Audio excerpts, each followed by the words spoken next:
নিজের পছন্দের ব্যাপারটা আমি নিজেই আসলে এখন বুঝে উঠতে পারি না। ছোটোবেলা থেকে ঢ্যাঁড়স, করলা ভাজি এগুলো আমার এত বেশি অপছন্দ ছিল, কিন্তু এখন দেখি হুটহাট আমার এগুলো দিয়ে ভাত খাইতে ইচ্ছা করে।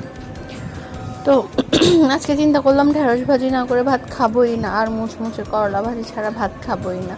পরে যেই কথা সেই কাজ, ঢেঁড়স ভাজি করে ফেলছি, করলা ভাজি করে ফেলছি, ডিম সিদ্ধ করছি, সমুদ্রের মাছ রান্না করছি, আর আমার তো পোড়ামরিচ থাকবেই।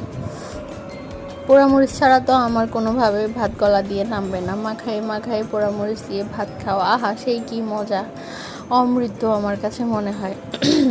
পুরো ভিডিওটা যদিও আমি করতে পারি নাই, আবার এক হাতে ভাত খাচ্ছি আর এক হাতে ভিডিও করতেছি, আমার আসলে এতটা ধৈর্য কুলায় না। যতটুকু পারছি ততটুকু আপনাদের জন্য নিয়ে আসছি। এটা ছিল আজকে আমার দুপুরের মেনু। খুবই সিম্পল একটা মেনু, কিন্তু ভীষণ মজাদার একটা মেনু ছিল। আলহামদুলিল্লাহ, শুক্রিয়া।